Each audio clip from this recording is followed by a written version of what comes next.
Bienvenue, donc dans cette vidéo je vais parler de procrastination, d'études scientifiques, d'astuces aussi pour vaincre, en tout cas déjà réduire ce problème qui est tout simplement de ne pas faire une tâche qui est importante pour nous, de remettre à plus tard, de remettre au lendemain et parfois jusqu'au dernier moment. Mais parfois on remet même après le dernier moment. Donc ça crée des soucis et un des soucis de la procrastination finalement c'est de ne aussi pas faire des choses qui nous tiennent à cœur. Parce que je sais par expérience personnelle que je peux remettre des projets qui me tiennent à cœur à plus tard. En me disant un jour je le ferai, je compte le faire. En fait il y a une fuite de soi, il y a une fuite profonde de soi et certainement un manque profond de confiance en soi et de confiance en la vie. Traduit par un grand besoin de sécurité aussi. Moi je sais que chez moi le besoin de sécurité m'empêche parfois de m'aventurer dans des projets qui me passionneraient davantage. Maintenant il faut aussi être réaliste. Il ne s'agit pas de tout plaquer comme ça et de faire n'importe quoi selon moi. Bon. Donc la procrastination, c'est étudié d'un point de vue scientifique et le docteur Piers Steel met en évidence qu'un des aspects principaux de la procrastination, ça enregistre bien, à vous les studios, c'est le conflit en fait qu'il y a entre le fait de faire une tâche qui est importante et le fait de rechercher un plaisir rapide et facile, ce qu'on appelle une gratification immédiate. Donc j'ai quelque chose d'important à faire qui peut être inconfortable. C'est aussi ça la procrastination, c'est la fuite de l'inconfort. Cette tâche qui est importante pour moi, ce travail, bref, c'est dur, c'est trop lourd, ça me génère trop de stress, trop d'émotions, trop d'inconfort, où je ne me sens pas capable de le faire, donc je fuis. La procrastination, c'est un mécanisme de fuite, donc je fuis ce que j'ai à faire, et souvent je fuis dans les choses plus faciles à faire. Des choses plus faciles à faire, et parfois justement des gratifications immédiates. Donc, c'est bien connu aujourd'hui avec le smartphone, des gratifications immédiates, il y en a des tonnes et du reste, c'est connu. Les applications font tout pour ça. Font tout pour nous donner de la satisfaction immédiate. Comme ça, on reste longtemps sur l'application. Je reprends ma respiration, si ça ne te dérange pas. Alors parfois, effectivement, on considère la procrastination comme un manque de volonté personnelle, ce qui est le cas. Une étude de 2013 pour le Journal of Behavior Economics démontre qu'un des aspects de la procrastination est, de surévaluer le temps dont on dispose pour accomplir une tâche. J'ai le temps, c'est bon, ça le fait, ça va. I have the time. Et non.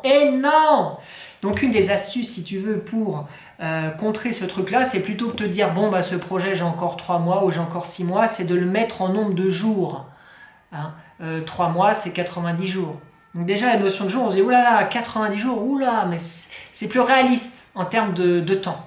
Une autre cause de la procrastination, c'est le stress que nous cause la tâche à accomplir. On l'a vu tout à l'heure avec la notion d'inconfort, la fuite de l'inconfort, la fuite de la sensation et de l'émotion désagréable.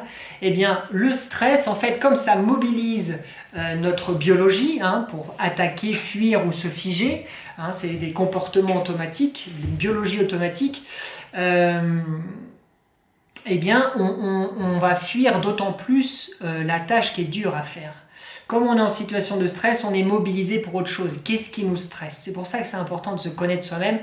Pourquoi je suis stressé dans cette tâche? Qu'est-ce qui se passe? Qu'est-ce qui se passe en moi en fait? C'est important de se connaître pour justement agir sur soi et donc se déstresser. Donc voilà, s'il y a du stress, je vais faire autre chose. Là, je peux pas. C'est trop pour moi. J'allume une cigarette, je vais sur le smartphone. Ou je fais autre chose, je le remets à plus tard. Alors, un des moyens pour baisser le stress qui est connu, c'est la cohérence cardiaque, c'est-à-dire de prendre un temps, on ferme son ordi, son smartphone, on met en silencieux, 5 temps d'inspire, 5 temps d'expire. 5 temps d'inspire, temps d'expire pendant 10 minutes. C'est le temps qui est préconisé. Déjà, si tu le fais 5 minutes, c'est déjà pas mal. Dès que tu sens du stress, tu peux. Je le fais, franchement, ça marche bien, mais souvent, il faut dépasser les 5-10 minutes, effectivement, hein, pour que l'effet se fasse ressentir. C'est pas comme ça, quoi. Une méditation qui est connue aussi, qui a été validée scientifiquement pour la réduction du stress, c'est la méditation de pleine conscience du docteur Jabhat Konzi. J'ai bien prononcé. Ça a aussi des effets positifs sur la productivité. Donc, un des principes de la méditation de pleine conscience, c'est d'être pleinement dans l'instant présent et d'accepter ce qui est. Sans transition. Une des choses que nous pouvons faire pour réduire notre procrastination et augmenter notre capacité à nous accomplir, tout simplement, eh bien, c'est d'écrire clairement ses objectifs sur papier.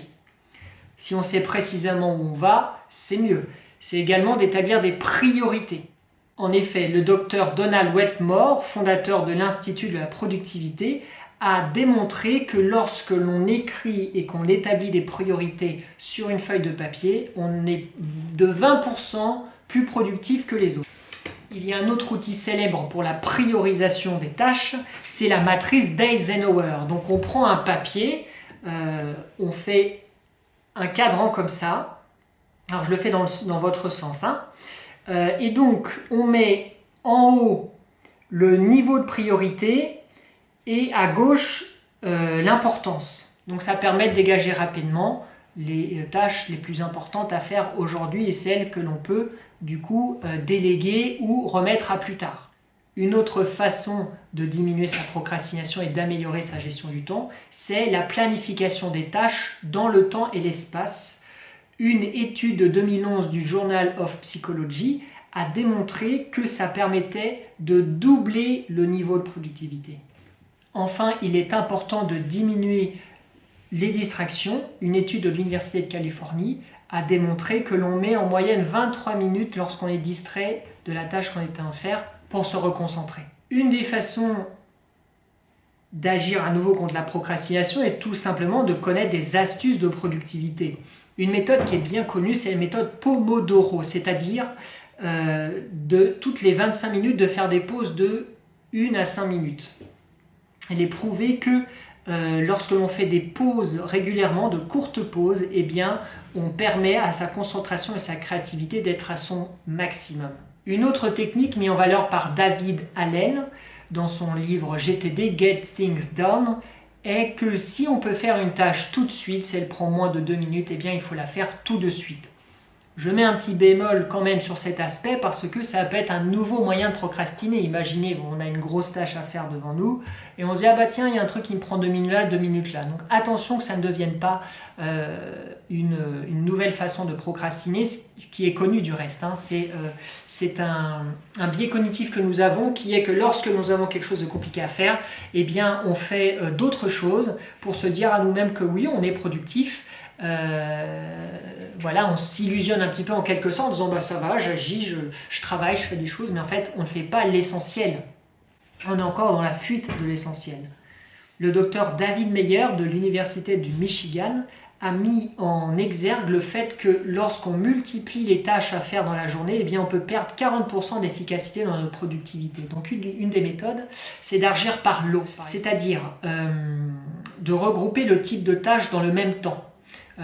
Par exemple les tâches administratives le même jour, les tâches de prospection commerciale un autre jour, les tâches relationnelles un autre jour. Comme ça on reste concentré sur le même type de tâche et donc on ne passe pas d'une tâche à l'autre qui est différente à chaque fois et qui demande de mobiliser des parties différentes de nous-mêmes, des compétences différentes et donc le temps de rentrer dans cette nouvelle tâche, etc. etc. Pour le docteur Tasha Eurich, une bonne façon d'augmenter sa productivité, d'améliorer sa productivité, eh bien, c'est de se poser le soir et de se demander comment j'ai été efficace aujourd'hui, qu'est-ce qui s'est montré moins efficace, c'est tout simplement se connaître soi-même, de prendre un temps pour soi, pour se connaître et donc agir sur soi différemment. En 2011, une étude publiée par le Journal of Personality and Social Psychology a parlé de la méthode des 2 colonnes, c'est-à-dire que si le matin, eh bien, on écrit les tâches qu'on a à faire d'un côté de la colonne et de l'autre côté le temps pour lesquels on peut réaliser ces tâches, eh bien on va augmenter sa productivité. On a fait un tour rapide des causes de la procrastination. Une des causes, donc je rappelle, c'est la fuite de l'inconfort, c'est trop dur, c'est trop inconfortable. Il y a aussi le stress, je suis trop sous stress, je ne peux pas me concentrer face à ces tâches qui me demandent de me mobiliser. Il y a le fait aussi de croire qu'on a beaucoup de temps, j'ai le temps, ça va. Ou il y a aussi le fait de croire qu'on ne travaille bien que sous la pression. Voilà, donc il y a encore des causes qu'on explorera dans d'autres vidéos, et notamment sur les 6 types de personnalités des procrastinateurs. On a vu des moyens de mieux gérer son temps, d'être plus productif, d'écrire ses objectifs, d'évaluer le temps, la matrice d'Eisenhower, qu'est-ce qui est urgent est important. On a vu des moyens de se déstresser, la méditation, la cohérence cardiaque. Et certes, s'il est important de devenir productif, il ne faut pas non plus tomber dans l'excès inverse, enfin il ne faut pas, chacun fait ce qu'il veut, mais l'excès inverse qui serait d'être toujours dans la productivité, toujours dans l'action et de jamais se reposer, jamais faire de pause et donc de risquer une forme de burn-out, de se brûler soi-même dans l'action, les objectifs, de devenir obsédé de ça et de ne plus profiter ni de la vie ni des autres. Pour ma part, je finirai cette petite note personnelle en insistant sur le fait qu'il est important de faire un travail sur soi, et parfois avec l'aide, peut-être même souvent, d'un thérapeute, psychothérapeute, psychologue, coach, etc. Parce que parfois nos blocages sont profonds, nos douleurs sont profondes, et il n'est pas si simple de sortir comme ça de la procrastination, même si l'action est quand même souvent... et la bonne volonté, un moyen dès aujourd'hui de commencer à changer le pas, car pour aujourd'hui nous pouvons chaque jour infléchir nos habitudes, ne serait-ce que petit pas par petit pas. Et un exercice que j'aime bien, que je vous partagerai dans une autre vidéo, est de visualiser justement ce que l'on désire avec de la musique pour réveiller cette énergie en soi, réveiller cette motivation en soi, cette envie en soi, sa vision. Et donc, avec ce fuel émotionnel, passer beaucoup plus facilement à l'action. C'est ce que je propose du reste dans mes soirées de coaching anti-procrastination et dans le club d'accélération de l'action. À bientôt, merci de votre écoute. J'ai pas fait beaucoup de blagues dans cette vidéo, mais je sais que vous êtes naturellement joyeux et mort de rire à chaque seconde, et de mieux en mieux, et de plus en plus.